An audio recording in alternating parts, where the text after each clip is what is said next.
There's no denying that Ken Loach is one of the most significant film directors living and working in the UK today. He has a string of accolades and awards behind him, as well as significant box office success. But there's one other thing that distinguishes Ken Loach. Loach was a firebrand, a passionate socialist determined to expose and correct society's ills. After joining the BBC in 1963, he made a series of uncompromising television plays, tackling divorce, mental illness, workers' strikes and homelessness. Ken was invited on to Radio 4's World at One to discuss his latest film, The Old Oak. But all was not as it seems, as we shall soon see. I've lost everything. I've left a war zone. She's taking your photo there. You better delete that photo.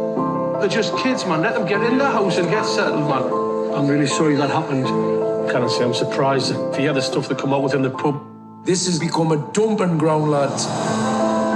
We've been in this village all our lives, and we're supposed to share it with that lot who don't even know them.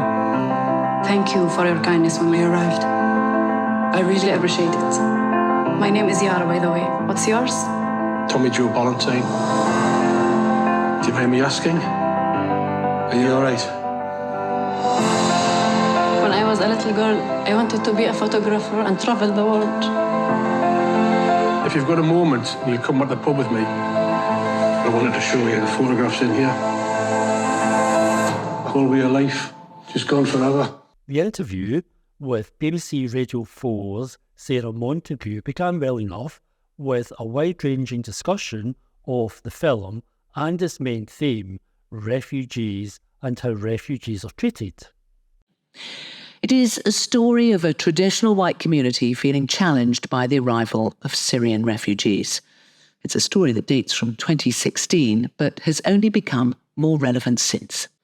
The story is of two communities. One in the northeast of England, in County Durham, an ex-mining village, abandoned after the pit was shut by Margaret Thatcher.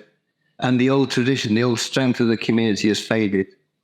Into this community comes a group of Syrian families fleeing from the war, also with nothing, but traumatized by conflict.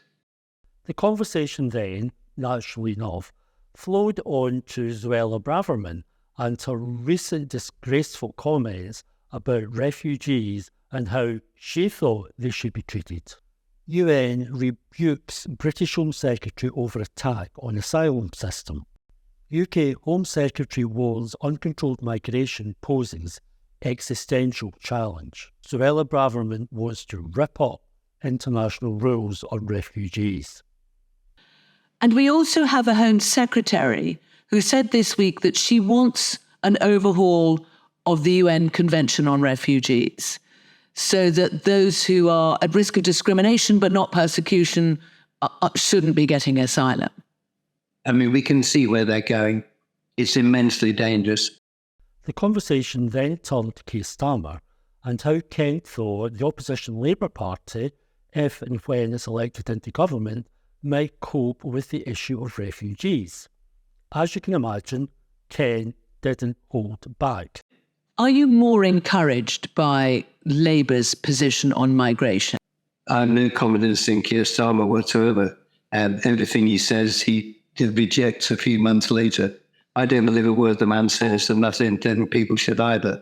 They move so that they're 1 millimetre closer to the centre than the Tories. I have no trust in Starmer personally. Or the clique he represents. Now, this is where the tone of the conversation changed dramatically. Sarah Montague decided to launch a full frontal personal attack on Ken Loach. Now, interestingly, she told us at the very end of the segment the following information, although we didn't know this while we were listening to the main part of the interview. Now, it is worth explaining that when we recorded that this morning, the conversation about whether we should have touched on allegations of anti-Semitism was much, much longer. But as it involved a lot of heat, but not much light, we edited it down. So clearly, the editing down of this interview had nothing to do with the usual time constraints. It was purely down to a subjective decision by Sarah Montague and the programme's editors about the conversation quote, generating more heat than light. But many people, myself included, think hearing the full conversation would be very enlightening indeed. To hear exactly how Sarah Montague attempted to defend herself against the accusation that she was making an unfounded slur against Ken Loach. It would also be interesting to hear what Ken Loach had to say more fully on that particular topic. However, the BBC, in its infinite wisdom, decided that we, the audience, were not to hear the full interview. You are very dismissive of Keir Starmer, but I wonder whether part of that stems from the fact that I think in your words, as you said it, that you were kicked out of the party. It was like any an abusive relationship, to be honest.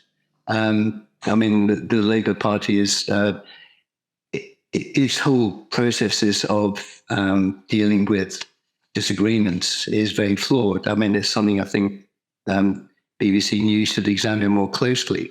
The fact that now I think Jewish members of the Labour Party are 4 times more likely to be expelled than non-Jewish members.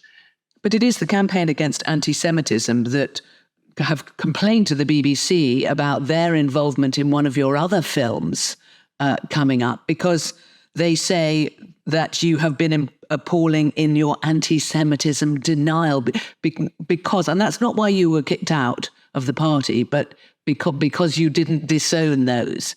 Have you any evidence for that? That was just a quote from the campaign. You have mostly for your evidence that you can justify repeating it. Because otherwise, if you have no evidence, I think you should withdraw it. You're now purveying another misleading, insulting misrepresentation. And I think you have a duty to say, well, there is some evidence for that. You don't have an end. And what happens is this kind of slur is repeated and repeated. And I'm afraid you've just done it again. And I think the way that you and the BBC constantly divert serious conversations into this fraudulent campaign in order to discredit people that you choose to interview on another premise, I think that's disgraceful. But does it not become relevant, if only because of the common humanity that you talked about? We're in a world where people are cancelled because of what they say. And you might say, look, this is exactly what that is. Somebody else would say, no, it's because of views that need to be called out. Isn't it all part of the discussion about common humanity? This isn't, no, because that's been hammered and hammered and hammered. So let's deal with the facts of the film and why you want to talk to me. And if you wanted to talk about anti-Semitism, then I suggest you get some of the many Jewish people in the Labour Party and outside who know the facts and and what it's about rather better than I do, who is not Jewish. And they will be written in my support. I think it's clear listening to that Sarah Montague had absolutely no evidence for the slur she made against Ken Loach, apart from something said by the now notorious Campaign Against Anti-Semitism. Now, even the much venerated Margaret Hodge has had criticisms to make of this particular group. Is Sarah Montague going to accuse her of also being involved in anti-Semitism, or the even stranger accusation of anti-Semitism denial? Keir Starmer visited Holocaust Memorial on trip to Berlin. Totally appropriate. And fed up of CAA, Campaign Against Anti-Semitism, using anti-Semitism as a front to attack Labour. Time to call them out for what and who they really are. More concerned with undermining Labour than rooting out anti-Semitism. And finally, to give credit where credit's due, Sarah Montague did make this point in response to something that Ken Loach raised earlier in the exchange. Asked Labour if Mr Loach was right when he says that Jewish Labour members are 4 times more likely to be expelled from the party than non-Jewish members. And a spokesperson came back from Labour saying, the implication of deliberate targeting made by Mr Loach is completely false and not based in reality. Indeed, it isn't even clear from this quote on what statistically reliable basis Mr Loach is attempting to justify such a claim. Now, of course, they didn't actually answer that question then in terms of the numbers.